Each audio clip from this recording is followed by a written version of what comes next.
This is Due By Friday, a weekly challenge podcast with Merlin Mann, Alex Cox, and Max Temkin. This week's challenge, Pimp Your Drink.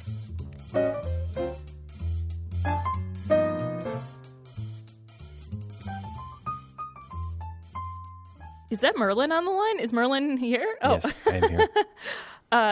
Challenge? Are you making fun of the Midwest accent, the Chicago accent? I'm making fun of your accent. Okay, yeah, you and Max fair. both have a silly accent. It's sweet. I mean, Big news. Big news. My Yes. sport peppers arrive soon. your sport. Sport peppers. It's like so I can make a slightly more legit Chicago dog. Oh, okay, cool. Oh, Max is here. Hi, Max. Turn me up. Just so you know, Max is pacing and cannot hear you. That's fine. We can gossip about him. He likes that. I know. Why is he on speakerphone? What's happening? Why can't people just talk on the phone like a person, Alex? Millennials. I'll answer the question. It's millenniums, and I think it's because, God damn it, that's so loud. It's because of reality TV where people talk into their phone like it's a slice of pizza. Chicago Leave pizza. my package at the door. Track a package. If that's not right, say go back. Go back. Go back. I'm sorry, I didn't get that. Leave my package at my door. Try talking into the phone like a person. Say your tracking number. It usually begins with a letter Z.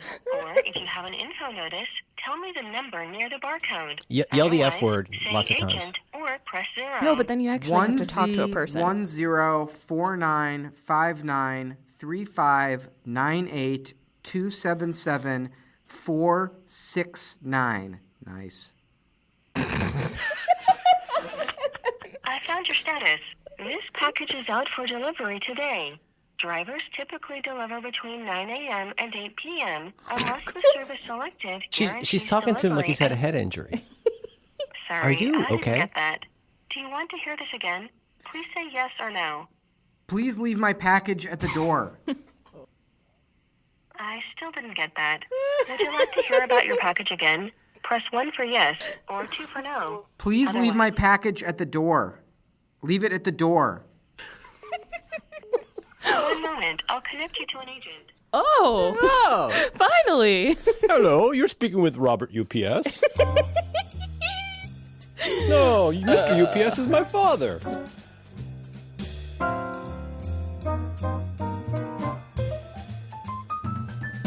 All right, well, welcome to Due By Friday. My friend Renato Mariotti, media personality, former federal prosecutor, expert on the possible emerging criminal conspiracy of the Donald Trump and also organization. Max gifted Twitter threader. He's really good at threading his tweets. Yes.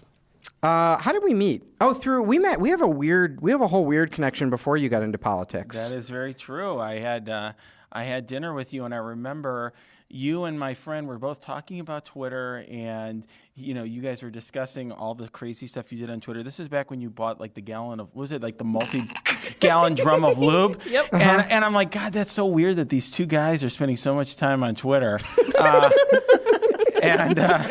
Obviously now I'm the guy who's at dinner buried in my phone, and everyone's like, "What are you doing? Why are they more interesting than us?" Yeah, I remember that because that was when the militia guys were squatting in that nature preserve, and where was that, in Oregon? And Yeah. they what they did was they were like, was it Cliven Bundy? that sounds right, and they were like. We forgot to pack snacks and we're hungry. So here's an address. Please send treats. And so I just went on Amazon and I found the most funny, unwieldy, large thing that I could buy, which was this industrial barrel of lubricant, and I had it delivered to them. And then Personal lubricant. and then it popped up again in some sort of federal filing of evidence collected from the site, and they were recovered 1 barrel of lubricant. Wow. So that was funny. And then tell us about a little bit about for our listeners who may not know you. First of all, Renato is a proud founding member of Max's political Twitter list, at Renato Mariotti on Twitter. Is that right? Yeah, not that anyone could spell that, but yes. You'll figure it out. And tell us about a little bit about your story. Tell us about how you became a federal prosecutor. And wow. Yeah. So I was like this guy who kind of came from nowhere. My parents didn't even go to college. My dad didn't even graduate from high school. Went to University of Chicago, Yale Law School. Went to a big law firm, partially to help out my parents for a while. And I just didn't feel passionate about what I was doing at the time. Decided to become a federal prosecutor. Did that for a decade here in Chicago, or almost a decade. And I left. I figured, I'll do something different. I was going to be turning 40. I did not think that I was going to be on Twitter or on television or doing podcasts. I thought I'd be in my office practicing law or in court. And I still do that. I'm a partner at a law firm here in Chicago, Thompson Coburn. But in my, quote, spare time, unquote, I talk a lot about political and legal issues all the time. What is a federal prosecutor? Federal prosecutor is a lawyer who represents the United States in not only in court, but you lead investigations. So you work with FBI agents, DEA agents, et cetera, to investigate crimes. You help them get search warrants and wiretaps and things like that. And then after that, you obtain indictments from grand juries, and then you ultimately go to court, and you go to trial if you need to, and you handle the case in court. So what you handle is basically white collar crime, right? Well, now or then? Then, I suppose. So then I handled all different types of crime. So when you're a baby prosecutor, they give you stuff that if you screwed up, it wouldn't be the end of the world. Although those simple, easy crimes are like bank robberies. So they're kind of like hard. The normal ones. Yeah, the normal ones. But in all seriousness, those are crimes where it's harder to screw up, or they're more straightforward. And I did handle everything. I mean, I went after drug cartels and kidnapping and child exploitation, but I was best known as a white-collar prosecutor. That's what I did for the bulk of my time there, and where I really got my expertise. Can you sort of explain where's the barrier between bank robbing and white-collar crime? I feel like that should be an easy question to answer, but I'm an internet dingaling and couldn't figure it out on Google. Bank robbing is the one that you get in trouble for in America. Hi-oh. Well, but wow, white collar is like a loose term that describes a variety of crimes, and typically the idea there is they're crimes that are involved essentially with paper and words. They're not. They tend to be nonviolent crimes. There's some that are fuzzy. Okay, I'll put in a fuzzy area where is child pornography, I would consider that not a white collar crime, even though that involves. No, that's the people's crime. Anyone can do that. Yeah, well, it's very accessible. Wow. I'm not gonna comment on that. Well, my other question was. You just simply download the Tor browser and it's one search away. We're backing up. Okay, moving on. But my point is. To give you an obvious example, a bank robbery is not a white collar crime. It's a crime of violence. You're scaring these tellers, putting them in fear for their life. Embezzling money from a bank is white collar crime, and you get less time for that usually, ostensibly because of that lack of violence. But on the other hand, obviously, there's a racial disparity and economic disparity in terms of the type of people who commit those different types of crimes. So I think everyone has typically, Renato, I know you're a big Do by Friday listener, so I don't need to tell you this, but typically we kind of go through the week's news and we make fun of Trump a little bit. So I think we have some current events we want to touch on. I would never make fun of Trump or criticize him in any way. Well, that would be unbecoming. Yeah. I'm offended. Yeah. So, and then I know personally, the news is moving too fast for me to understand it right now. This is the thing I'm most excited to ask you about. So, I am a little bit of, I don't know if you and I have really ever gotten into this. I'm a little skeptical of the sort of legal remedy to Trump. I'm a big believer in that we really need a political victory here, and that I don't know that I believe that the legal remedy is going to come through. I don't really know if it's going to stick. I'm a little, I don't know. I'm glad it's happening, but it's not a sure thing to me. So here's the first thing I want to know.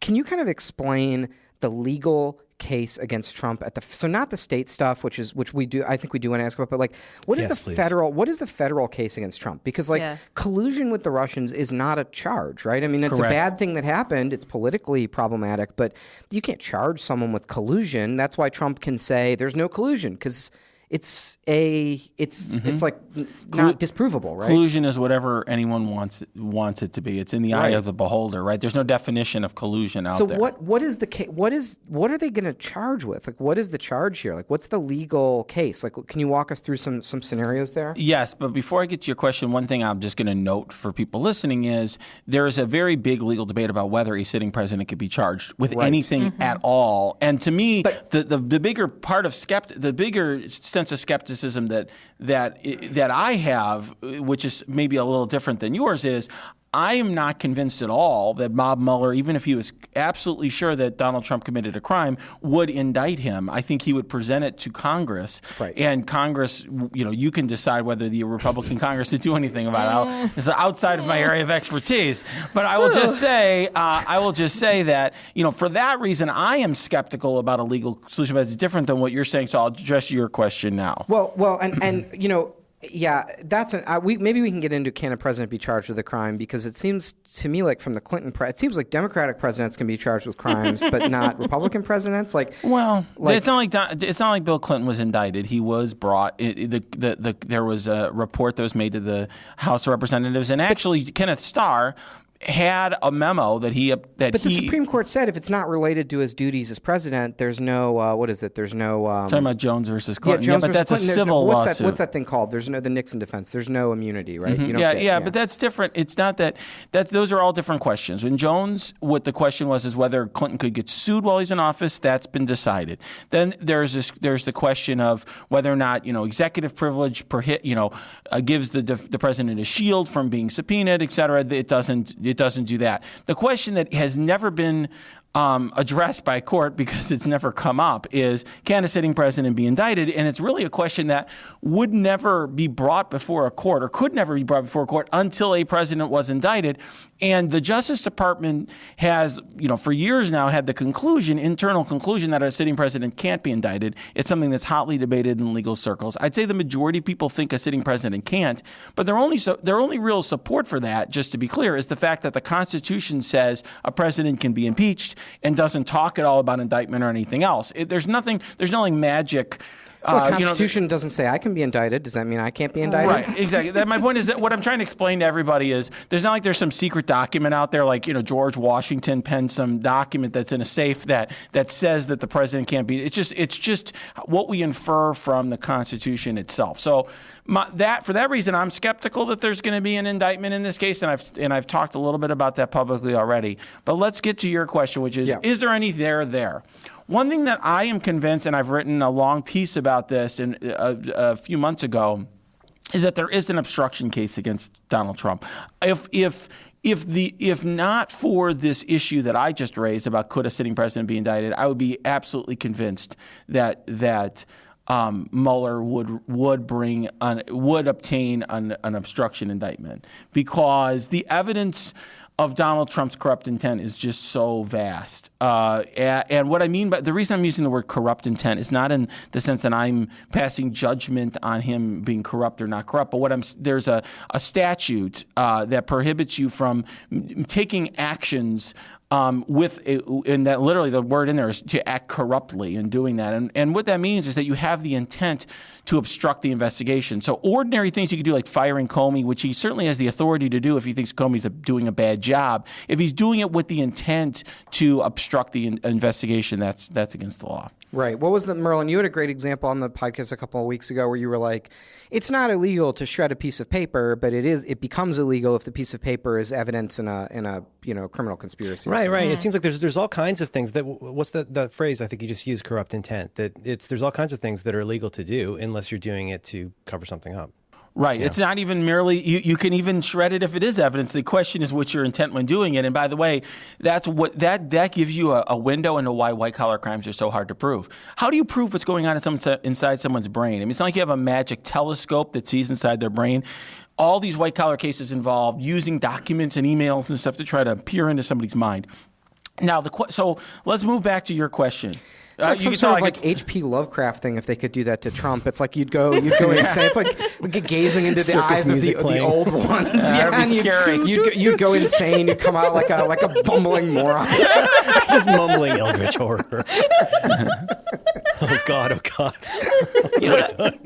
One thing that brings up an important point in science fiction. They never seem to use these like empaths or telepaths in trials. Have you noticed that? Right? Thank you. Yeah, you go. We had Star Trek: The Next Generation. We had these big trials, famous trials. It's not like they had Counselor Troy kind of off to the side, sitting there like telling us whether or not the witnesses were telling the truth. So underutilized. It's a particular kind of nerd who watches Next Gen and then looks at all the science fiction and goes, I wonder how this would affect the court proceedings.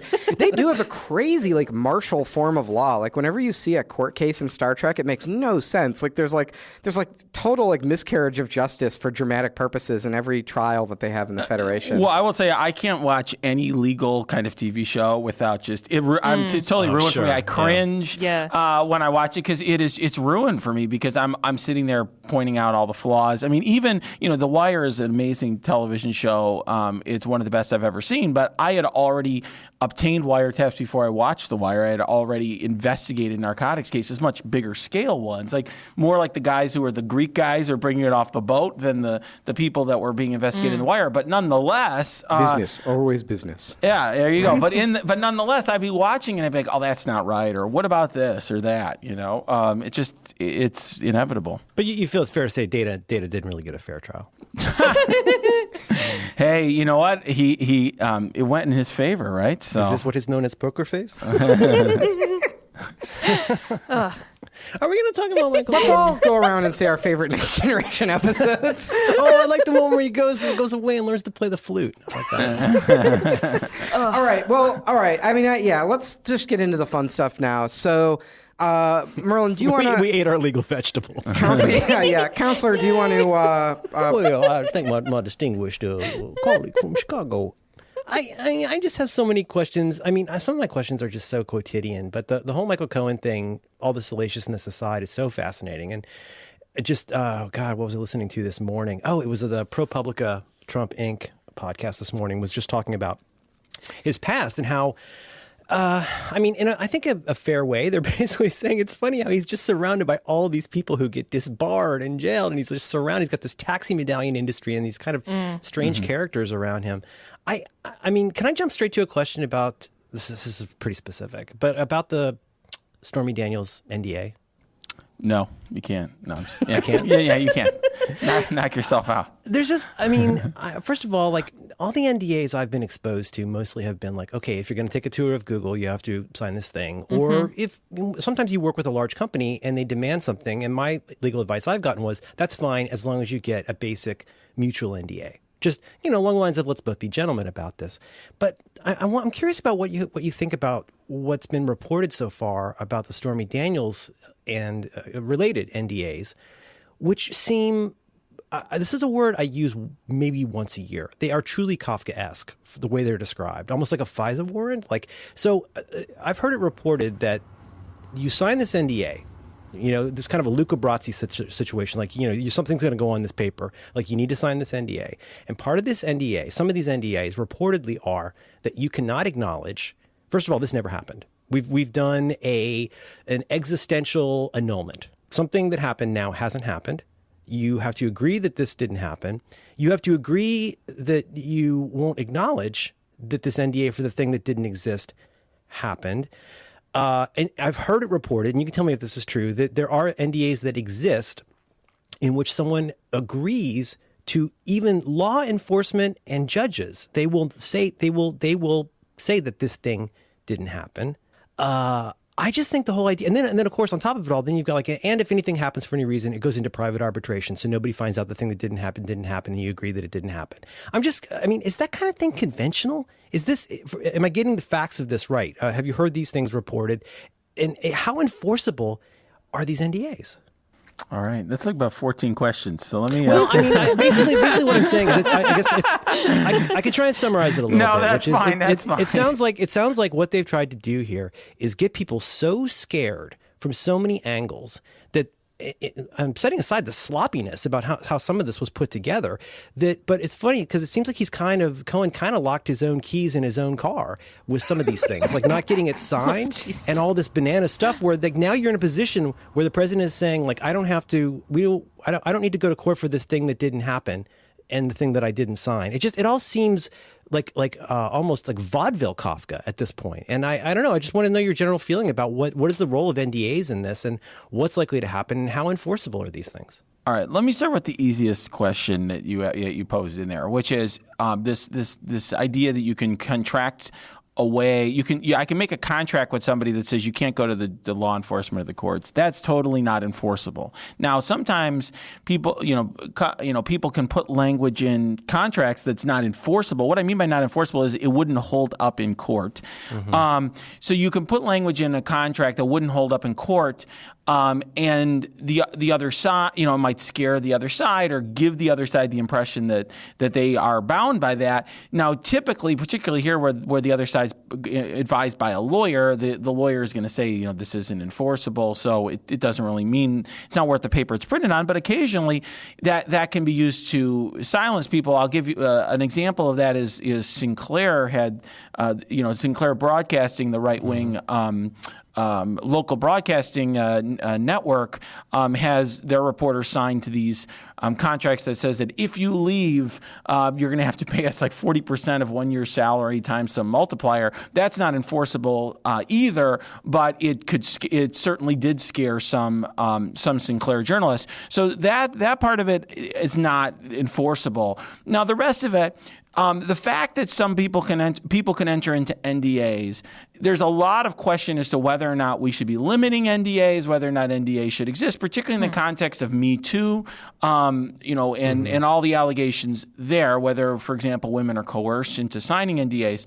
But in the concept of an NDA in and of itself is pretty commonplace and not problematic. So I'll give you an example. I recently ran for office. I think every politician anybody who runs for office has their staff sign NDAs so that this way when they leave. Yeah, true. Absolutely false. I've never signed an NDA in a political campaign. Interesting. I think it's pretty... I know Trump made his staff sign NDAs. I think it's pretty common. And the idea being that you can't have somebody leave and go to somebody else who's got a different political agenda and say, hey, here's everything I know about what's going on in the X campaign. Oh, interesting. Maybe that's because I've had... consulting and not staff. It's also, but it's there's so much stuff like you say that relies on this kind of like keeping somebody so scared that it would never come up. But it also seems like, as with so many of these things, it feels like, I'm not an attorney, but it feels like in order for these to be enforceable, you'd have to be fairly specific about what's not allowed. Like if you can't just say don't talk about anything that happened here, because how enforceable would that be? And in the case of something like the Stormy Daniels case or these other cases, it seems like for them to stand up in whatever functions as a court, you would have to be fairly specific and lawyerly about describing what it is that you're not allowed to talk about, which by the very nature of the NDA does the thing the NDA is trying to cover up. It seems perplexing to me. Whatever issues there are and there are a number of them with the NDA contract, the lack of specificity, I don't think, is the issue. I mean, there are lots of specifics about what she can't do in that agreement. So, for example, there's some sort of, I think they're called the protected material or covered material, which are these various, whatever they are, text messages, photos, or whatever. She can't distribute them to anyone, and she has to retrieve them from all these people. There's lots of specific things she could or couldn't do, and you could imagine it. Let's just say all the P's and Q's were minded here. What is that, if you had to guess? The covered material, probably photos and text messages between her and Trump. Now, it could be, I'll just say this, because do you think she has a picture of the president's hog? I don't know. I mean, one thing I will say is it could just be a selfie of them in a room, right? It could just be something that shows that they were together on a date certain. Correct. And one thing I'd also say too is, Cohen clearly did not take extreme care in drafting these. He was not a careful draftsman. So you could imagine that he's got the same form agreement that he uses for everybody. Like, in other words, he's got a Word document. He keeps using the David Dennison with everybody. He just makes a clone. Right. So my point is to actually be fair. That's like how I wrote college papers. You just right click, find synonym from Wikipedia. Wow. So Webster's defines existentialism now. I've been learning a lot about Max during this podcast. But anyway, plagiarism. So, but I will. The list of crimes goes on for Max. But in any event, what I would say though is, just to be fair to him, maybe there aren't any text messages or anything here, and he just kind of copied it from an old form. But I will say he did include the names of specific people that she had to retrieve the, quote, covered material, protected material, I forget now, from. And one of them was like a photographer, who was involved in the adult film industry. So it seems like there's something there. I mean, there's certainly some specifics. I mean, you could imagine a deal where she's like, look, I'm going to sell my story to Magazine X. And he's like, well, you know what? I'll pay you $1 more than Magazine X to keep it to sell it to me. And that could be a arm's length deal between two people that it's like, okay, I don't really care. I just want money. Now, the Stormy Daniels thing is not a federal issue. It's in New York State, No, right? it got removed to federal court. Oh, is that a new development? No, that happened at one point, and her attorney, I mean, I've met Michael Avenatti in television studios. You know, he's a very crafty lawyer, also extremely great at getting publicity for himself and for his client. Very handsome. I feel like I've seen him on 2 channels at once. I don't know how he does it. I've been told that. I've been told he's very handsome. But in any event, he talked about that publicly because it actually helps them in certain ways because they get certain discovery under the Federal Arbitration Act. So in any event, there's a lot of issues with it, but the mere fact, like the mere concept of an NDA to me, is not like unusual. It's all of the bizarre things around it. And like you mentioned, the arbitration clause. I mean, one of the most important things that's going on here is, Trump and Cohen are trying to force this in arbitration. Daniels doesn't want it in arbitration. And one major problem that I've talked a lot about on Twitter and on television is that Trump said publicly, and Cohen said publicly, and Cohen's attorney said publicly that Trump didn't know anything about this agreement. And the arbitration clause says, look, both Stormy Daniels and Donald Trump, using their pseudonyms, agree to have arbitration clauses with each other in exchange for the other person agreeing to have an arbitration clause and a number of other things. There's no way you can have a deal if the other person's like, I didn't know about it. Well, there's one thing I learned from Judge Wapner. I learned that when you drop off your car, it doesn't create a bailment, whatever that means. and I learned that you can't have a contract without the meeting of the minds. There you go. Wow. There you go. R.I.P. Judge Wapner. So from Night Court. Yeah, exactly. So, right. Bull was his name. Big loss. Yeah. All right. So, okay. So I'm confused about the various levels of legal proceedings against Trump and the inner circle. So there's the sort of. Do we have enough time to go through all of them? Well, give us the 10,000-foot like. Can you explain all the different jurisdictions and like what kind of things they're looking at? So you have Mueller on the federal issue, and now you have Stormy Daniels on the. By the way, can the president do a private arbitration? I mean, in his capacity as a public figure? Well, I mean, also, aren't we talking about a distinction here between the defamation suit from Avenatti and Stormy Daniels versus the SDNY stuff, which has been incidental to that? That's brought out there's really kind of 2 separate Stormy angles, right? Okay, yeah. So, hold on for a second. So there's the Mueller investigation, and we call it, and I'm putting quotes around, air quotes, the Mueller investigation is really a group of related investigations. And what I mean by that is this. There's nothing logically that connects what Paul Manafort was doing to like these Russians on Facebook necessarily. Okay, he can be laundering money or whatever separately from what they're doing. It's just that Mueller happens to be the guy investigating all these different things, and we group them together and call them the Mueller investigation. So there's all these different court cases that Mueller's got. Papadopoulos, there's some guy in Florida who was selling fake bank accounts to the Russians, and all these various things that he's investigating. Proud DePaul alumni, by the way. Did you know that? Who? Papadopoulos? Yeah, he's a Chicago native. Actually, I know his defense attorney, so another Chicago native. It's a great gig. Busy guy. Yeah, exactly right. Not a coffee boy. So anyway, so you got all those cases, right? Then you have some ongoing investigations we don't even know that Mueller's got. Then you've got the Southern District of New York. And that's all at the federal level. All federal. Right. Wait, so what kicks up the Stormy Daniels case? Just because it involves people on the federal level? Like, how did that become, instead of a civil suit, a federal case? The defendants in that case, which was the LLC that Cohen created and Cohen and Trump, just moved it to federal court. I think based on the fact that you can have any, I don't recall because I haven't looked at it recently, but I think you can move any case to federal court if, for example, there's people in different states that are involved in the amount. It issues over $50,000. I just don't know. I think I have this in my con law notes. There you go. Okay, or civil procedure or something. But I don't know. I just don't know for offhand how they removed it. So it's like super common. It's not. It's not an uncommon thing. Basically, defendants can pick. It's usually defendants just decide where they like the jurisdiction better, and then they get to pick the venue. And it's pretty. That makes sense. There's many factors. It's like not hard to remove it if you in most cases, if that's what you want. If you're, the problem will be for you. The main ways that a federal court has jurisdiction is either if it involves federal law, the lawsuit involves federal, or if there are people in different states that are parties, like plaintiff defendant parties, and the amount called the amount in controversy, and the amount of money the lasuit's about is over $50K. Well, if everybody's in the same, like if I sue Max, we're both in Illinois, and that can be a problem. Like it can destroy what's called destroying diversity. Then we're all both in the same state. But anyway, that's an aside. But getting back to so we have the Stormy Daniels lawsuit. That's just a civil lawsuit. There's also another woman who filed a lawsuit, a similar type of situation. Then you also have in the Southern District of New York, a criminal investigation of Michael Cohen, which I will note that the federal prosecutor there described as a run-of-the-mill fraud case, essentially, against Cohen. I mean, he was not, he made it sound like this is not some grand conspiracy involving Trump and all these other people. It's just Cohen was committing fraud on the side or something. So you have that going. Everyone needs a hobby. There you go. You have that going on, and then so that's what that proceeding there. You have this. What we saw this week was there's a civil proceeding that Cohen started to get a restraining order to stop the government in the underlying criminal case, and then we also.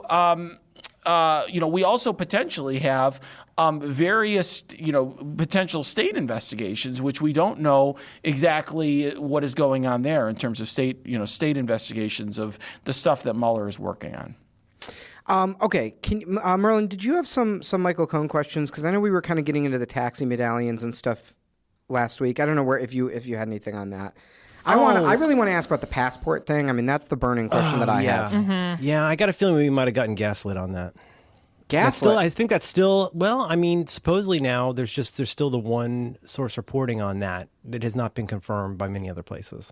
Yeah, could you explain the passport? We call it the Prague stuff. Could you explain the Prague stuff, the passport issue, and I don't know, what does that mean? That seems to have some implications for the dossier. The dossier, like we talked about on the after show that was recently released to the public, was that I was just mentioning that I thought it seemed interesting that when the Carter Page calls it the dodgy dossier. When this dossier first came out, there were a lot of things that seemed plausible, some things that could be proven, but there were two giant things in there that seemed, one very salacious and the other super interesting. One of those being that supposedly, what's happening? I think Max is doing a bit, and it's a very good bit, and I like it. Oh, Proceed. He's doing the bit. Proceed. Oh, jeez, man. We got an attorney here, Max. Oh, I want it so bad. Keep it in the glass. Anyway, let's set that one aside. But the other one was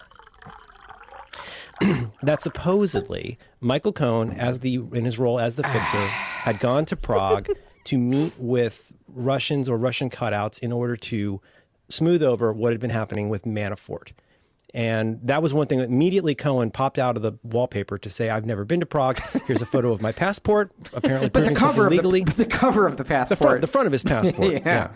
Yeah. That just seemed real interesting because, obviously I'm not trying to make the same joke Max did. I'm just curious because it does say, though, it would seem to say that, these two pieces, one of these remaining pieces in the dossier might have some basis. Do you have any thoughts on what we know about that and what that would mean? There's a lot there. So the biggest implication that is not really a legal implication, although there is a legal implication as well. But the bigger implication is this: the Republicans and Trump supporters have made a lot of very unfair and over-the-top allegations regarding Mueller and his investigation. And perhaps the biggest allegation that they've made is the whole thing is resting on like a foundation of quicksand, because it was based entirely upon this, what they call, quote, unverified dossier, unquote. Funded by Crooked Hillary. There you go.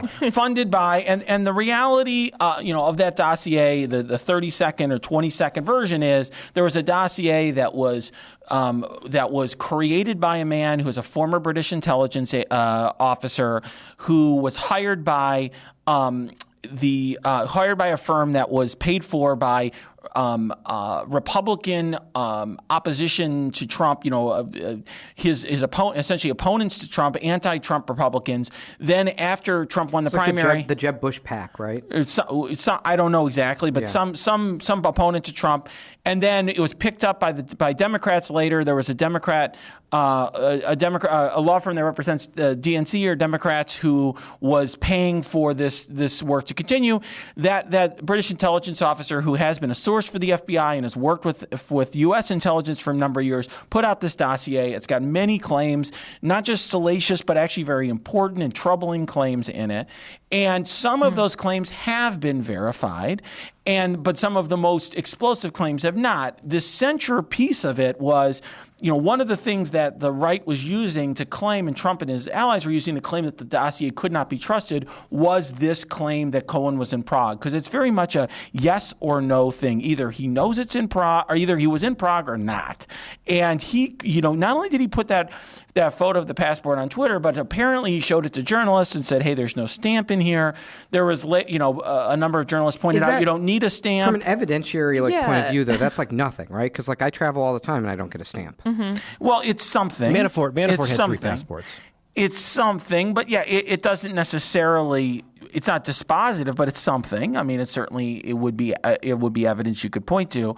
So there was certainly a big claim there, and he came out very hard on that point. And one thing I would say on their side of it is typically when somebody comes that forcefully on a point, that means that they have a level of confidence on it. Because obviously, if you believe there might be evidence out there to the contrary, you're going to look really stupid. Now, we have seen Michael Cohen is not afraid to say things that ultimately later on turn out to be not true, or there is evidence to the contrary. But I'm just saying that people that caused some pause from journalists because I think journalists are concerned about being accurate, rightfully so. That was like, okay, well, this guy seems pretty damn sure he wasn't in Prague. He's got at least some evidence to back it up. We just need to be cautious about that.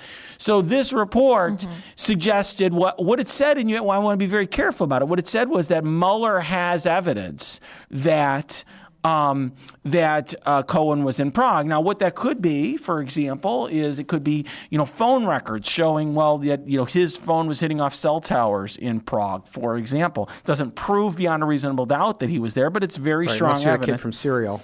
Well, it's strong evidence. Well, it's very strong. I use that evidence all the time when I was a federal prosecutor. It's very strong evidence. So, it could be something like that. We don't know. But it hasn't been reported by anyone else. And a number of journalists have been exercising caution on it. And I will say one thing that I find very interesting, as I've gotten to know a lot of journalists over the last year and a half or so, is there's very much like a sort of secret under the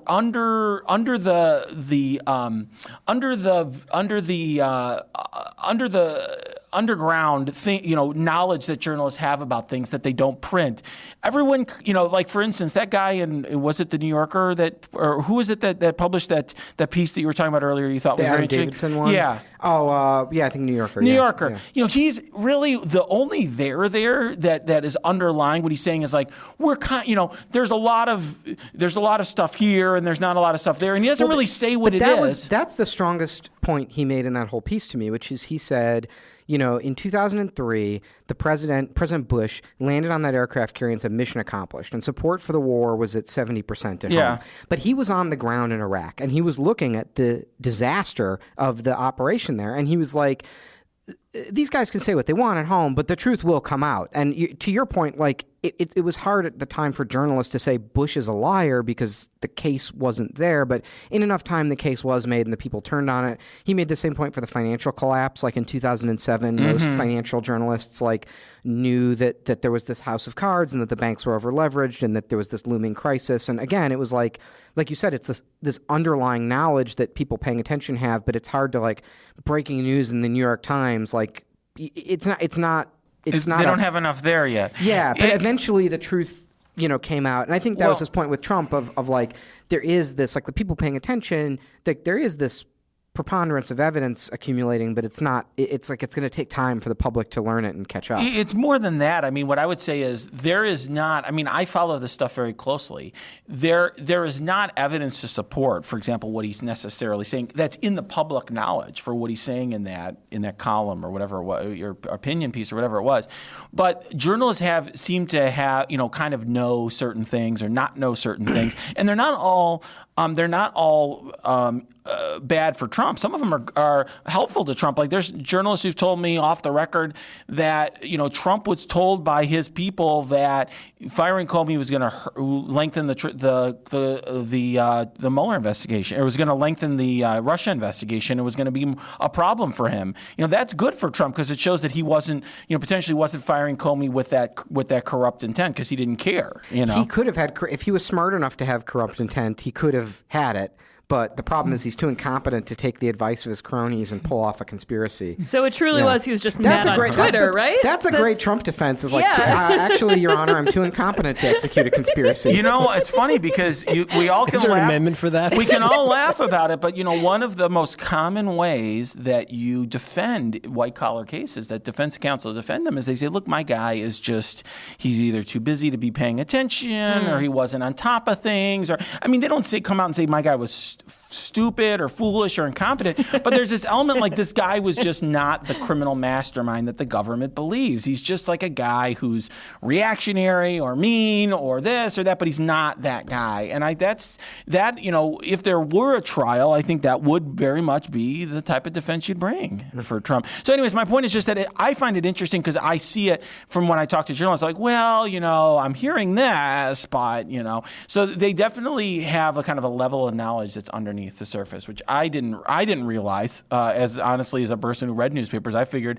when they had knowledge about things, I was generally reading it in print, but that's not the case. Well, I think most serious publications have they wait for triple confirmation. I don't know, maybe it's the standards are looser now, but you want it from 3 independents. Well, if you've seen All the President's Men, right? They can't go on a lot of the Watergate stuff because they don't have their third source. That's a big plot point in the movie. And I wonder if the standards have slipped since then, but you do hope that they're at least have they can source it from a couple of different directions. Well, certainly amongst there's certainly that case amongst a lot of serious journalists. I had, for example, a New York Times reporter talk to me and say, when I was commenting on reports from other very respected publications, that if you read this story, you'll see that it's not well sourced enough. You need to be a more educated media consumer. And I'm like, well, it's the X newspaper that's very widely respected. And it's but read the piece, and it's you really have to be a pretty sophisticated media consumer to really look at these things and see how well sourced. So a lot of people, when they saw that McClatchy thing about Cohen, what kind of sourcing did they have? And they were really asking a lot of details. And it seems like there's some caution around it. All right, so I have 2 questions for you on that topic. Number one, so these are questions I have as just a consumer of news. I'm just a guy trying to just follow this story enough to get what I need to get. So my first question is, how do you read the news? Personally, just what is your news consumption like? And then also do you have any advice for me or for our audience on I don't know, how do I say, do you have any heuristics of this is how you think about a story critically to understand whether you should get excited about it or not? Wow. Those are big questions. The first one, I'll tell you what I do because that's an easy one. I subscribe to multiple newspapers. I subscribe to the Chicago Sun-Times and the New York Times and the Washington Post and so on. But I don't pull up the app and read the paper every day. What I do is I have certain stories that are emailed to me. Like, for instance, I read Natasha Korecki's Illinois Politics great coverage email every day. I read I'm on various other email lists that cull sort of the articles. Give us some specific. I mean, I think this is the exact kind of nerdy stuff that our audience is going to be crazy about. Yeah. Well, the underlying question Max is asking, hopefully, like for me, is how do we not go crazy? And like we're so anxious, and like what is something useful to consume? I will tell you, I don't have a magic answer for that, because I often feel like the news cycle has gotten so crazy. As somebody who's trying to comment on the news, it's very difficult for me to keep up, and it is affected my life in many ways, because trying to keep up with that is really an extra job, and I have multiple jobs at this point, and it is very, very challenging to keep up with all of it, and I don't, if I wasn't this motivated to do it, just because I know I will be asked questions like here, I'm being asked questions right now, and I still don't know every detail of every contract. I don't know how I could do it. The news cycle is moving so quickly right now. What I do is, like some of the things I was talking about, I mentioned Natasha's, email, but there's also, groups I'm on. Like, for instance, there's a whole group of, just a private listserv of people who are concerned about issues relating to the Russia investigation, and I get emails from them. I get emails from. Do you guys do like a Google group? Yeah, we have like a Google group. Exactly. We have like I'm a member of the American Constitution Society, and they'll send me, things that I should be looking at or care about. What a fun, relevant time for them. It is a very it is a very relevant time for. I do a lot with that organization, and they're very, I think, underappreciated. But I do that stuff. I read Twitter a lot, as you gather, and that's a fun feeling, lying in bed at 10:45 at night, just refreshing Twitter over and over, just watching a story break. Just a pit of anxiety in your stomach. You're like, well, no way I'm going to sleep now. Well, I will tell you, one thing that's amazing is several times a day there are stories that are breaking that are important and interesting enough to comment on, and it just depends on whether I have time to look at my phone. I mean, I'm here on this podcast for all we know, whatever. There's been major indictments brought by Robert Mueller, and we're not even talking about them because we're here. I'm monitoring that in real time. Isn't that a fun part of going? Now I'm on Twitter. Do you guys? This is an aside, but do you guys find that that's like part of the fun, like movie going experience now? Of like, so you go see your Marvel movie, you stay for the after shot where they have the shawarma at the end of the credits, and then you take your phone out and you're like, I wonder if Trump is still president. All during Ready Player One, my phone was going off, and I'm like, what's going on? What's going on? Well, I tell you, I do feel like this almost a sense of responsibility, because there's a lot of people that follow me on Twitter who are like, if I don't comment on something for a few hours, they're like, I get all these tweets. They're like, what do you think of this or that, or what's happening? And oh my God, you haven't said anything. And what does this mean? And it's like, my God, people, I was watching a movie, or I was at dinner. I'm getting a filling. Leave me alone. And I'm like, I really care. I mean, look, I care about. I appreciate these people, and I want to be able to help them, because that's what I do. Is a lot of what you're saying. How can we do it? A lot of it is on my Twitter feed. I literally try to digest everything. And that's been just not to shine your butt too hard here, but like that's one thing I really value that you do on Twitter is when something happens, you very quickly hop in and we'll do a thread. I'm not generally such a huge fan of threads, but I think you do a real nice job of summarizing the what this means right now part of it. But part of it is also that I'll just add also like. I don't think, Renato did not like invent this genre, because there were these kind of lunatics on Twitter who were doing these threads, and they were like, who's that? Was Sarah Kendzior, and there's that other dude, and they're like, the Marshal of the Supreme Court has sealed indictments, and there's gonna be a coup. They're gonna at midnight, they're gonna converge on the White House, and they're gonna serve the president. And it's like, when you're reading Twitter, is this the voice that's happening? Yes, all these people are little gremlins. They're all little wizards waving their staffs around. They're just furiously banging out. The velocity it's happening so fast. Patriotic, and it's like they're all like cold readers. They're like mind readers, right? It's like if you have every possible prediction in a sealed envelope, then whatever happens, you're like, I predicted it. Like, one thing I will say that is very hard that I try to do is I try to be this like cold voice of reality for Yes. everybody. Sober. And I think it's really hard. Very quickly, I started doing this in May or June of last year. And so it hasn't even been a year yet. And a month or two in, people, a lot of my followers at the time, I don't know, it was only a couple thousand of them by that point, they're like, oh, this is a bummer. Because all these people are telling us everyone's going down and being let out in chains. And you're like, well, I don't know. I'm not so sure about whether the criminal justice system is going to achieve all this stuff. And I did this whole thread for them about the limits of the criminal justice system and how they need to get off their butts and vote and organize and do stuff, because they should not sit back and wait for Bob Mueller to save America for them, because it's not going to happen. He's not some magic man who's going to come from the clouds and wave a wand. That's just not how the criminal justice system works. It's not Wakanda. He can't challenge the president to single combat and then the physically strongest male becomes the new president. You're ruining the movie for me, man. Oh, sorry, spoilers. Let's see. What did I had a I have a question. Yeah. Let me know if All I'm right, getting please.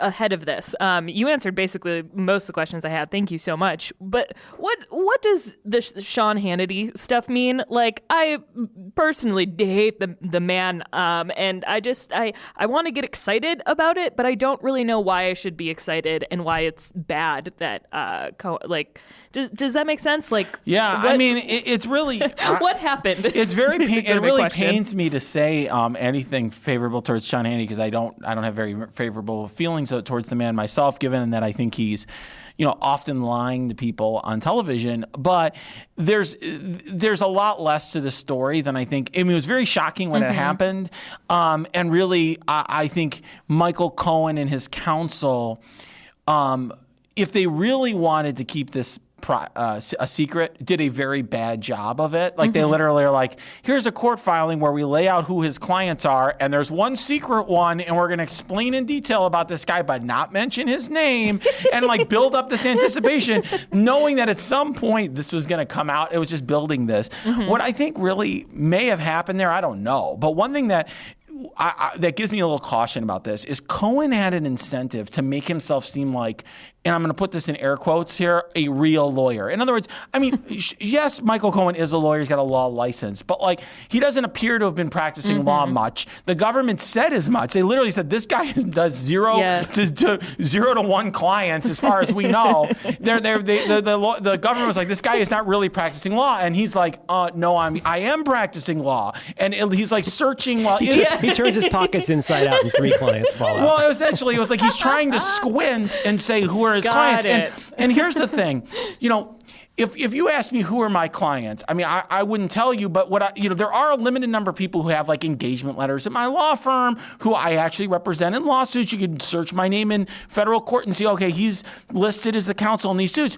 But then there's a variety of people who ask me about legal topics. And I'll say, well, I don't really think you've got a case, or you should really consider X or Y. And then I never hear from them again because I didn't tell them what they wanted to hear, or they don't have the money to bring a suit, or they just don't feel like it at that time. And I don't go chasing down all these people, because if they really want to bring a suit or do something, they'll come back to me. Are you subtweeting me right now? I was wondering. I'm of our last conversation. I'm not, Max, I'm not revealing anything about anything. Right. Attorney-client privilege. Exactly. No, Here, actually, let me slide you $1. Hang Actually, on. no, but this is actually an important point, because those conversations are privileged. Because if you go to somebody seeking legal advice, even if you don't hire that person, you still have attorney-client privilege. Could you imagine if you didn't? You go to a lawyer and you're like, I'd like to consider hiring your firm for my lawsuit. You end up not going with that person because you don't think they're a good lawyer. And they tell the world everything that you told them. Or they go to the opposition, right? Right. They have info. Yeah, or whatever. So you can't, so you do have attorney-client privilege. People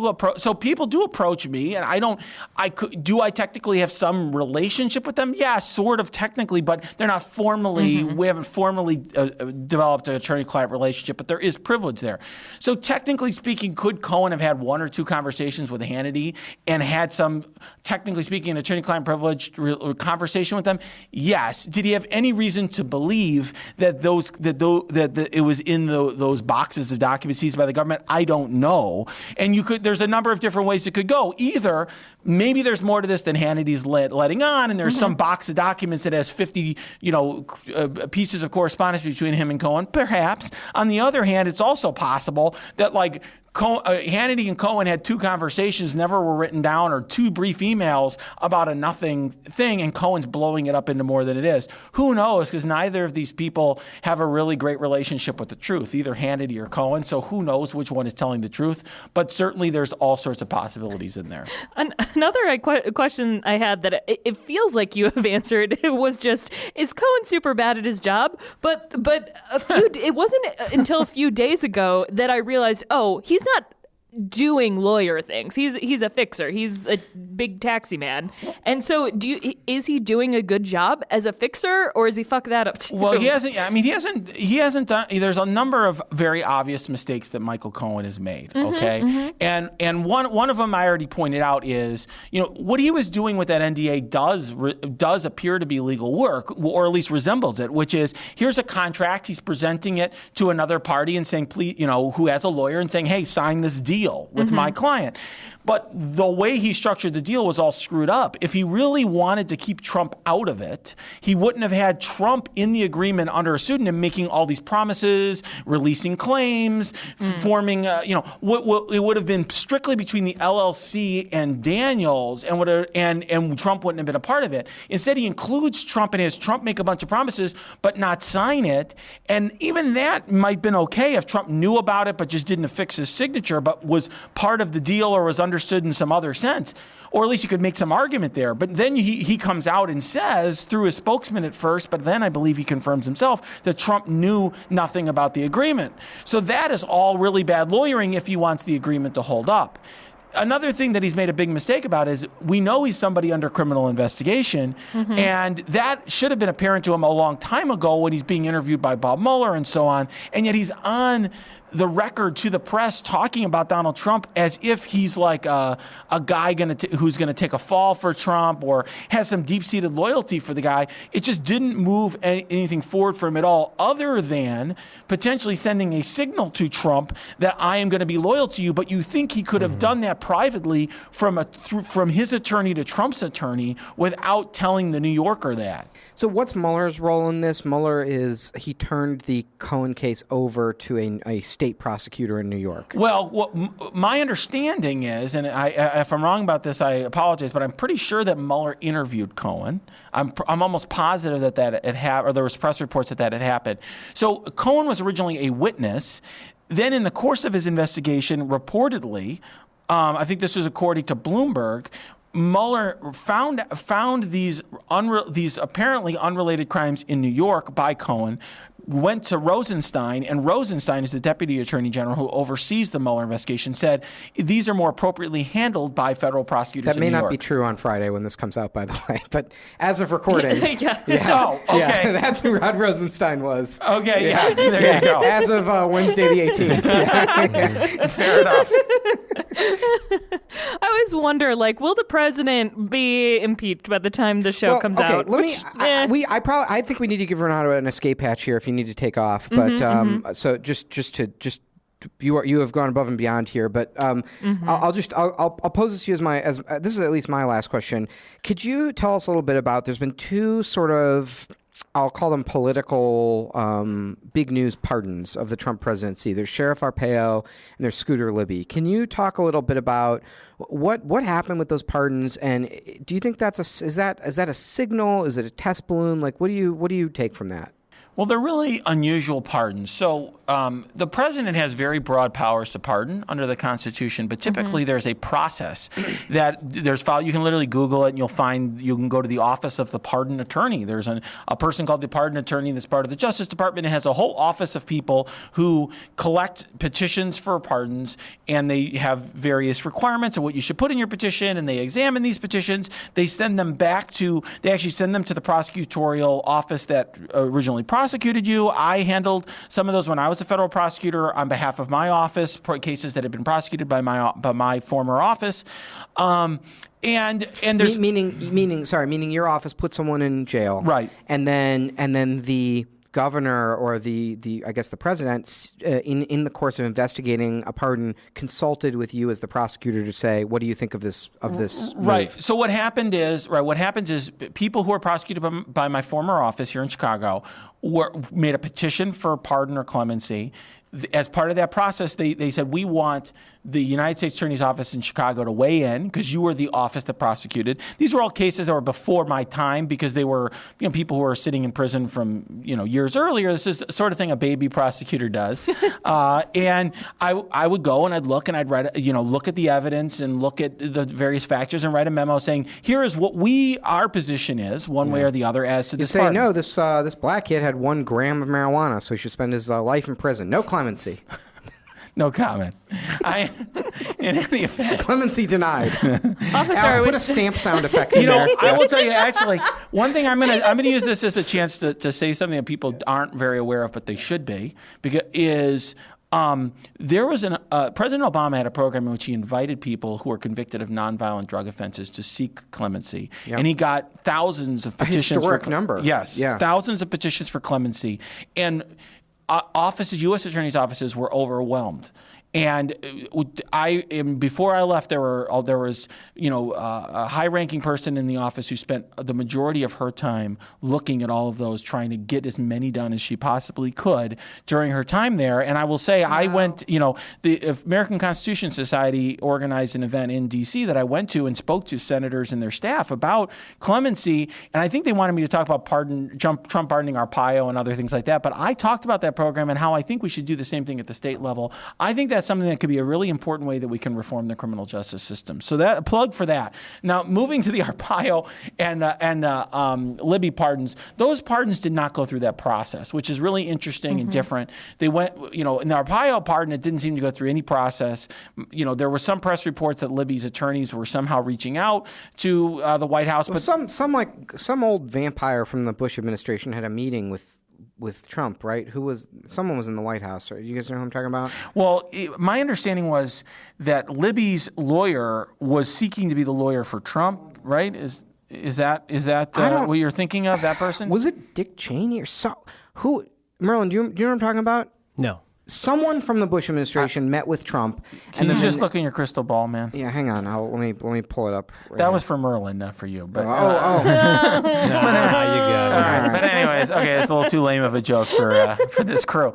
It's okay, I'm remote. Okay, but in any event, the point that I'm making is that's what we call a gateway joke. But now on this podcast, we're into the harder stuff. So we're we're freebasing. We're freebasing humor over here. Wow. But in any event, it's unusual. Those pardons were unusual for that reason, and it suggests that there was some more political motivation there because they didn't go through the typical process. They weren't, for example, one component of the pardon process is that the person who's being the Dersh. Oh, Dershowitz, you mean? Trump met with the Dersh like the day before the Scooter Libby pardon went down. Okay. I don't know which way that cuts for Dershowitz or for Libby, but the point I was going to make is you usually have to seek, for example, you have to express remorse as part of one of the factors. Certainly Joe Arpaio did not express any remorse and was defiant and said that he had been railroaded. Trump was essentially sending a signal there. I mean, at least that was my argument, and I wrote a piece about it at the time and talked about it, that he was sending a signal that, what Arpaio did, by the way, was he countervened a judicial order. And essentially he was sending a signal that you can do that and that's okay, and I'm going to side with the guy doing what advances my agenda, which was, Arpaio's agenda was very anti-immigrant, even if it means that you're violating judicial orders. It was quite a signal, I think, to be sending potentially to people who are in the Mueller investigation. And the Libby, I think the Libby pardon was much more of a signal because what he was saying when he that same day when he issued that pardon, Kellyanne Conway was saying that he was essentially mistreated by the former special counsel, the previous special counsel, my former boss, Pat Fitzgerald, who has a very sterling reputation, I would say, not only here in Illinois but elsewhere, and was, somebody you can imagine being a stand-in for Mueller. And what he's essentially saying, I took it to be a message to the Republican base saying special counsels are bad. Don't you remember you guys all hated Fitzgerald and what he did to Libby? We should make the case that all special counsels are bad. And you've seen this recently. I've seen it recently. National Review ran a piece this past week saying all special counsels are bad. We need to curtail all special counsels. Come on, Democrats. Don't you remember you hated Kenneth Starr when when he was an independent counsel. And really, what it's a masquerade for, let's let Trump off, but for high-minded reasons. And to me, personally, what Trump has done is underscored why we need special counsels. And really, we need them to be the independent counsel that Starr was, because you cannot have a situation where a president can undermine the person investigating him. And that's the difference between an independent counsel, an independent prosecutor, and a special prosecutor. The independent counsel is essentially created by statute and is off and has their own independent authority and can't easily be removed. The special counsel also supposedly can't be easily removed. They can only be removed for cause, but they have the attorney general can remove them for good cause. But of course, Trump could fire attorney generals until he gets the one that was willing to do it, work his way, or he could just get rid of the regulations, and that's another thing. Get rid of the regulations, or have Sessions get rid of the regulations and then just fire Mueller himself. And it's something I think we all have to be concerned about. What happens?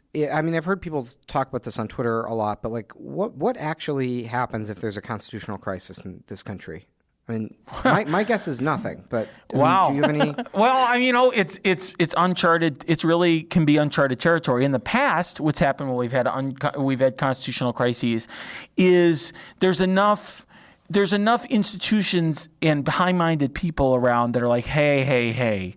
We need to do something about this. Like when Richard Nixon was essentially trying to defy had his own purge of an independent counsel. It was like, hey, we can't stand for this. Now, obviously, one thing I'll note is the Congress there was controlled by Democrats at the time, so it was the opposition party. But there was very much the sense that we can't let Nixon go against what this country's all about. What's scary now is that number of people seems to be very small, and it tends to be Republicans who are not seeking re-election and a very small number of Republicans who feel like there's something bigger at stake, like Lindsey Graham. There was another gentleman who just co-sponsored a Mueller protection bill, and to his credit. But then the leadership, you saw Mitch McConnell yesterday. I know that for podcast listeners, that'll be days ago now. But just yesterday, Mitch McConnell said, I'm not going to let that to the floor. I'm not going to let this bill protecting Mueller to the floor. There's very much a consensus, I think, within the Republican Party that they don't really care about these broader concerns as long as Trump stays in office. In fact, I think that's when you've seen a couple of things of like Paul Ryan and Mitch McConnell have said to Trump, and this has been in the press, don't fire Mueller, it's going to make everything worse. And or other Republican leadership have said that to him. And I think actually people have celebrated that and said, oh, finally the high-minded civic spirit has returned to America. But I think actually what's implicit in that is saying if you fire Mueller, it's going to add fuel to this fire. Whereas if you just let this thing burn out, we're not going to do anything about it and it will go nowhere. That's what's really dark and scary about that, is they're saying to Trump, just let this thing run its course. And ultimately, like you said, like worst case scenario, it gets referred to the House for impeachment, and that's a non-starter. Yeah, I will tell you, this whole concern about a constitutional crisis is one of the things that really had an impact on me in my life. I left. Typically, people who are former federal prosecutors don't tweet out and go on television and stuff like that. And I started doing some of that after Comey got fired, and I still kept it pretty much very just, hey, here, I'm informative. I'm not really taking political positions. But then Charlottesville happened, and there started to be this crisis about Mueller, and I just felt like I couldn't be silent and just be somebody who's just explaining things, and I started expressing my views more, for better or for worse. I'm not that blank slate that a lot of times I think lawyers want to present themselves to be. But honestly, I think to me, as somebody who's a lawyer and has been around the criminal justice system, I mean, you can have whatever criticisms you want about the criminal justice system. I think we all can agree that we need a criminal justice system and that people shouldn't be able to just fire everyone that's investigating them. It's a very dangerous thing for this country. I'm really concerned about it, and I have been organizing with those people who are organizing those protests across the country. I've been working with them for a long time because I think if I don't have the ability or to do anything personally about this, but I think we need to put as much pressure as we can on our elected officials if this sort of constitutional crisis happens. Well, I think you do have the ability. I mean, you can and you have run for public office, which I thought was an incredible public service, and you brought brought up all of these great federal issues and made the Attorney General's race really exciting in Illinois. And I was very happy to vote for you. Well, thanks a lot. I mean, it's, I will tell you this past week when Rosenstein looked like he was going to be fired, I was talking to some of these folks who are organizing this and like, what can we do? And I'm like, well, we're going to go out, we're going to peacefully protest and do whatever we can. And I tried with that run to do what I could to, bring these issues out there, but there's only so much. I'm not the Attorney General. I'm not the in Congress or anything but even there, I mean, the reality is the Democrats in Congress essentially are, they're just protesting themselves. They can do filibusters or do other things, but ultimately every organ of our federal government right now is controlled by the Republicans. And until there's a change there, nothing is going to be done about this. Well, if you do want to get into the more traditional work of a prosecutor post prosecutorial career, I'm thinking of licensing my name to some hotel developments in North Korea. So if you want to represent me on that deal, it's going to be very very lucrative, I think, for both of us. Wow, I'll tell you, I've drummed up a lot of business. My law firm is going to be very pleased. I drummed up a lot of business over the course of this podcast. Glad we could help. Anyone else? So I think we should probably get to our challenge. You're welcome to stick around if you want to talk about. We should let this man go. Yeah. What is the challenge? I'm just curious. Challenge this. What God, Jesus Christ! Hold up, Merlin. Do you have any more questions? No. We've kept him long enough. Thank you so much. Thank you so much for being here. Yeah. This was really nice. Thanks for your time. Thanks for joining us.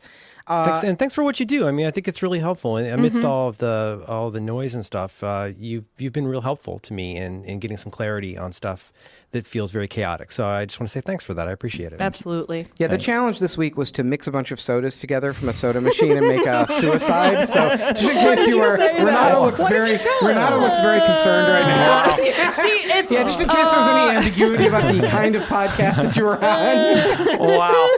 If I knew this in advance, I would not be here. Yeah, I soft played that. Yeah, I soft pedaled that in my email. Yeah, we're a pop culture podcast. It's like, you gotta have we are fun talking for about kids, pop culture today. Wow. Yeah, we also know words like exculpatory, so we're real brainy. Wow. Yeah.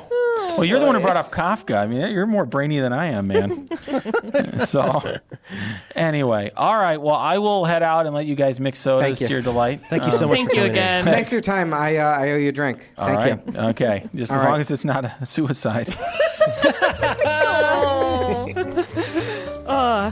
Jazz break.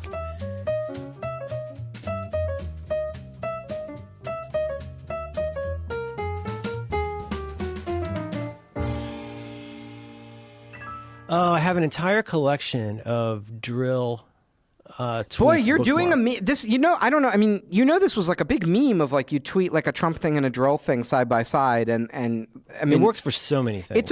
Drill is brilliant. It makes me so happy that you get your toes in the water here. I spent probably 15 minutes this morning trying to find, because Kanye's having a hell of a day. And I was trying to find the right one for his thing about how everything he's doing is for his book that no one will publish. And it just felt so drill. It was so perfect. I love the ones about my followers.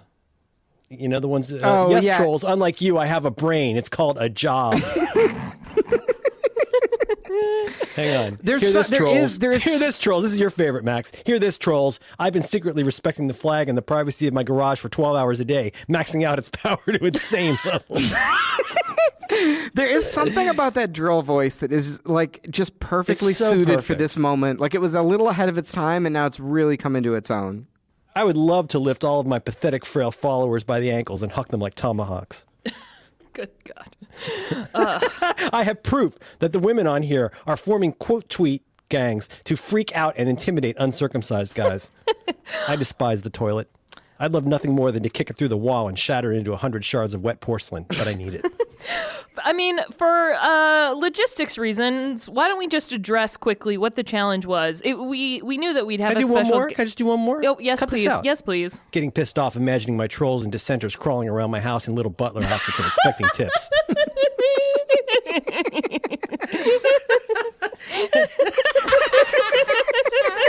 I love it. But it's it ends up being so perfect for people like Jordan Peterson, yes, or Eric Garland. It's like Eric Garland constantly.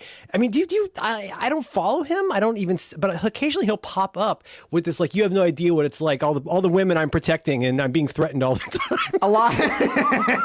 A lot of the people that I follow on Twitter imagine themselves to be like Eric Garland's like interlocutor, like they're gonna nail him like when he tweets. So I see a lot of like quote retweets where like someone says something stupid and they're like, "Now hear me, sir, like you have finally crossed the line," or like they're making fun of him or whatever it is. Release the like, Kraken. Yeah, I don't know. It's just the whole thing is.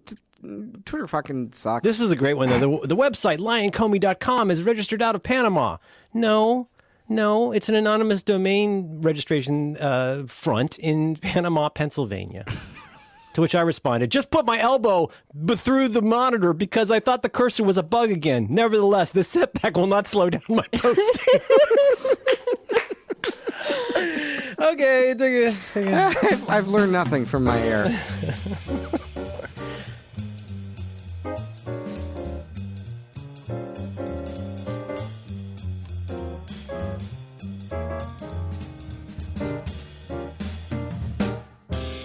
The entire time this discussion was going on, Max was wielding a box cutter, and I'm like, what happens I just have if treats. it's just Listen, I'm going to open all these I have a big old pile of packages. I don't know what they are. I have some theories as to what they are. This is it. This is the day we're going to break the record. I'm not going to get my pho before 1 o'clock, am I? Okay. And I'm going to open these packages on the after show for our new listeners of Do by Friday. We actually record a whole second episode every week, and you can get it if you give us your money, because that's the thing is you have money and we want your money. So you can go to giveusyourfuckingmoney.com. You give us $5 a month, and you get access to a whole second episode of Do by Friday every week. On this week's bonus episode, I have this huge pile of boxes. It's taller than I am. I'm going to open all this stuff up, and we're going to find out what secrets lie within. Could be anything. I'm just finding lots of pictures of Merlin, data order from your this trial. pho. From all of our iTunes reviews, I can tell that people really enjoy when we eat on the show.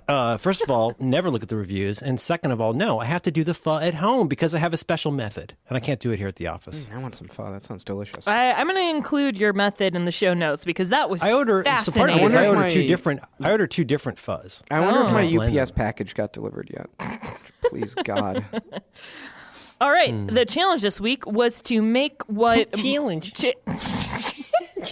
I don't know how to say What about pan it. and panel? You say pan and panel? Say car. Car. Care. I'm not like car. I'm not from... Max, I got sport peppers coming. Oh, shit, dog. Yeah. Now, you know what, fucking let me A. bring up something that I learned on Twitter this week. So I wrote a little list of my, I have this like little database, like, because I'm a fucking, listen, don't make fun of me. No one could loathe me more than myself. But I have a little spreadsheet of my favorite restaurants in Chicago, and I put it on my website so I could share this information with the people. And then you said to people, send me comments about this. Yeah, you can find my website. It's expectations.management. I'm getting some wonderful, I actually, like, what's cool is I'm like, people are sending me their favorite restaurants in Chicago that I've never even heard of, and I'm learning about all these great street food places, and they're going on the list. But anyhow, something occurred to me when I started sharing this list with an audience of people outside of Chicago. At a number of places, I recommended that people get a sandwich and they put something on it called jardinera, or sometimes people will say jardiniere. And it occurred to me that most people in the country, so according to my poll, about 60% of Americans do not know what jardinera or jardiniere is. And even among the 40% that know what it is, most of them have a what I would describe as sort of a bastardized version of it. That I'm scared. I said I did know what it is, and now I'm scared. So I'm scared what to I look. learned, I thought it was like pickled vegetables. That like is cauliflower okay, and shit. yes, it is Italian kimchi. It is pickled peppers, onions, olives, vegetables, and it's kind of a chunky spread.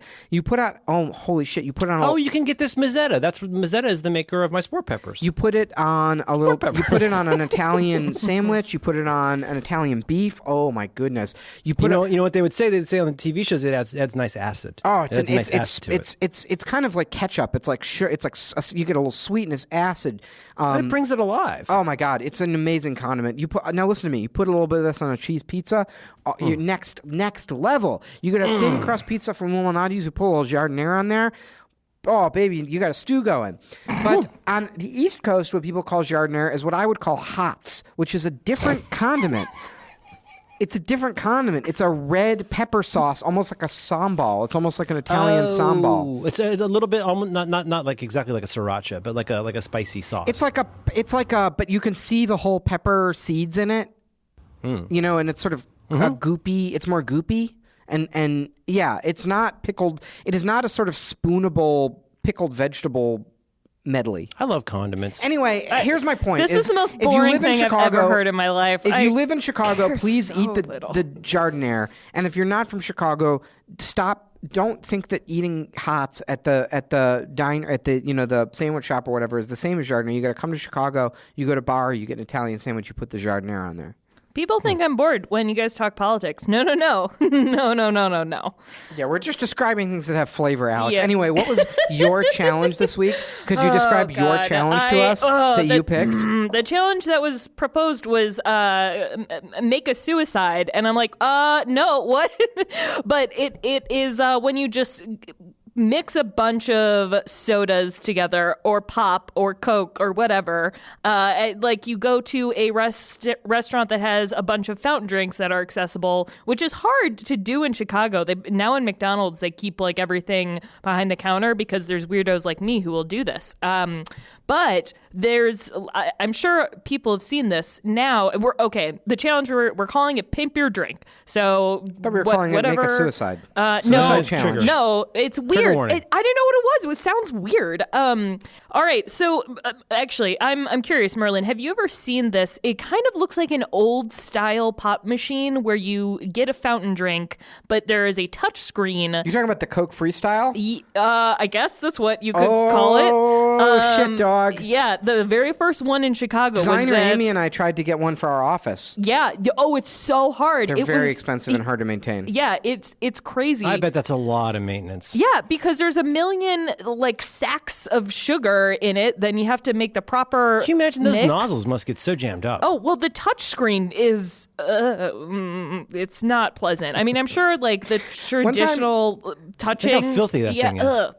One time, my buddy Joe was talking to a crackhead in Baltimore, and he was like, who like lived on his block and habitated on his block, and he said to the crackhead, he was like, "How you doing, man?" And the guy went, "Man, I'm all jammed up." I just thought that was. I know the feeling. I just thought that was funny when you said it's all jammed up. I think of that in my head. Man, I'm all jammed up. I'm all jammed up. We say that to each other all the time. How you doing, man? Man, I'm all jammed up.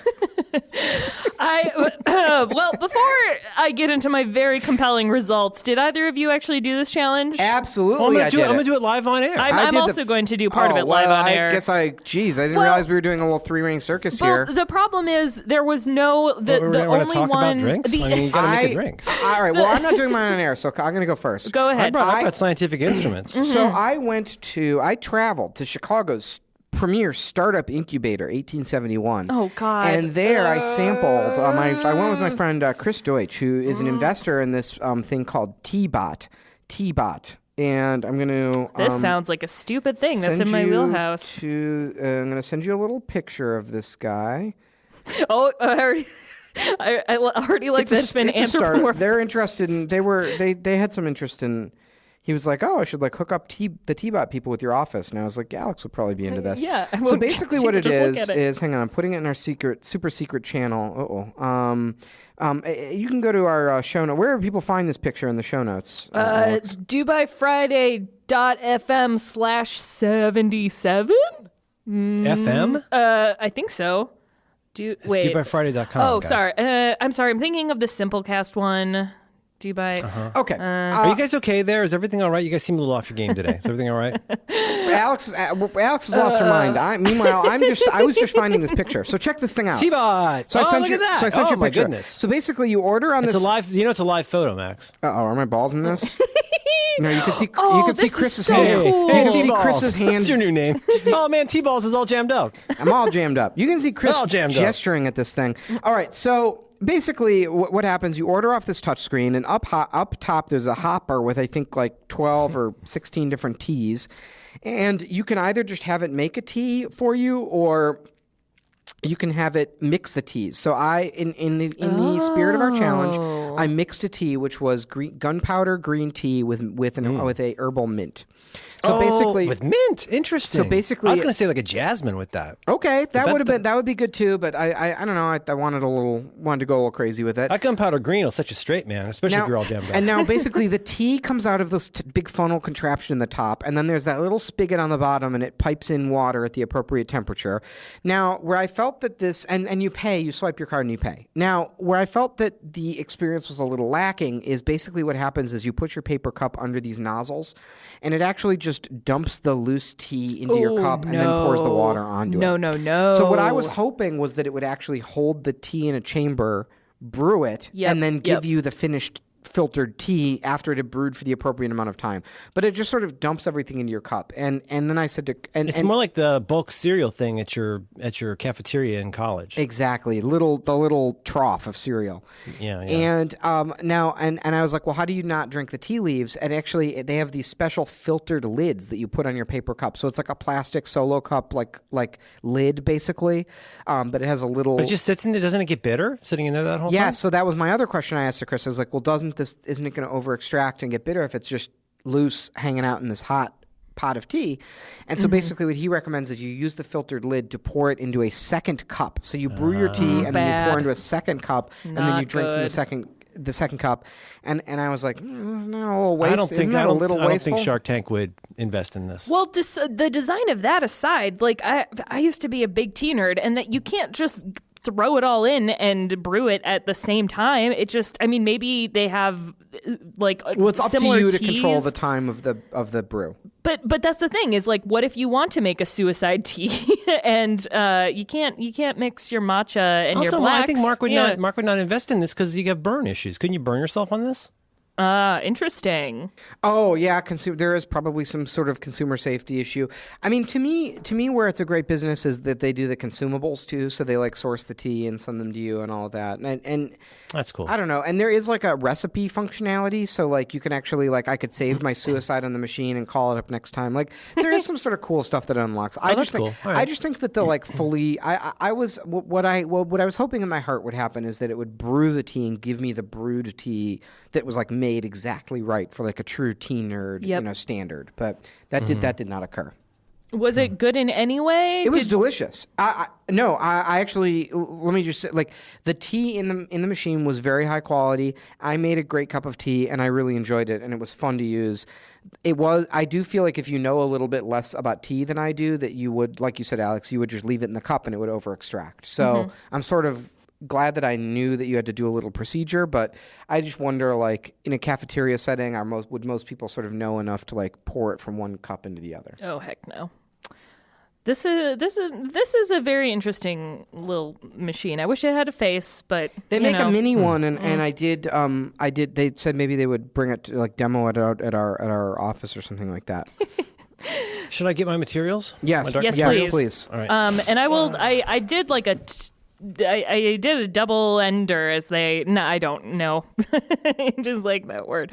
I went to this fountain thing and I had my friend start putting beverages in. So they started with a Diet Coke and I was drinking the Diet Coke. I'm like, okay, add another beverage. And then I would guess what sort of flavor they had put in. So then it was Diet Coke, Coke, then Cherry Coke, then Fanta, then grape Fanta. But it seems like after 5 flavors, I can no longer tell what is in a suicide. And then my drink was almost no longer pimped. It was just a big, watery, sugary mess. So I'm wondering what the threshold for your flavors will be, Merlin. What's happening over there? There's a lot going on. I'm responding to Kevin. Who's Kevin? Make sure she's adorable. Okay. It's very important that if we do the cat has to be adorable. Well, did he? I what said, cat? why don't like Ellie gets the final say? You instructed me to send things to our design boy.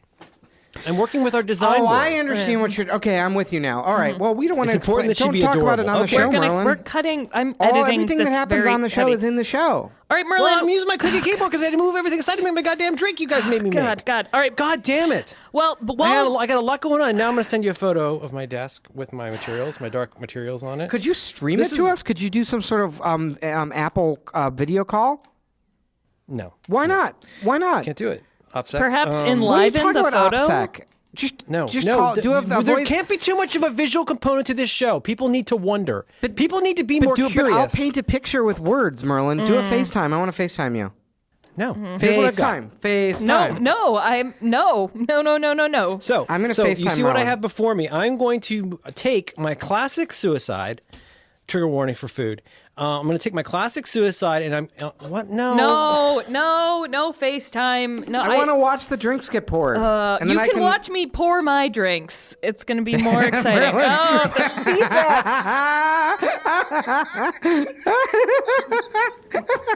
No, I Merlin don't. looks so cranky. Happy now, bitch. Okay, so what I have in front of me is the materials for. Merlin picked up his phone and just looked so cranky.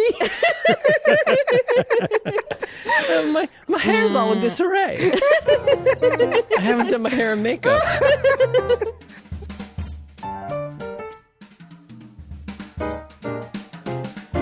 Okay, so I have before me.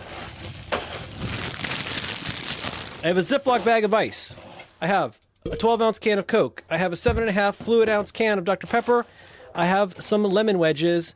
I have a 250 milliliter beaker and a pint glass, a British pint glass. And I'm going to make my classic suicide, trigger warning for food, but I'm going to try jazzing it up. Oh, I also got to get some seltzer.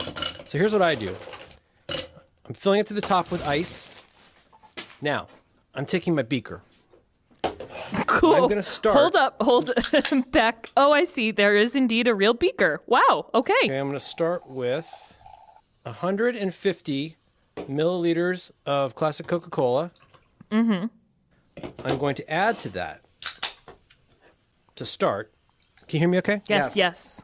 About 50-ish milliliters of Dr. Pepper. What was in the baggie? Ice. And then lemon wedges. Lemon wedges. Now, Okay. this is part of the magic. What? Do you have a I should measure giant this. Coke can and a tiny Dr. Pepper can? Isn't it adorable? I like is to that? call it Which cute one is- size.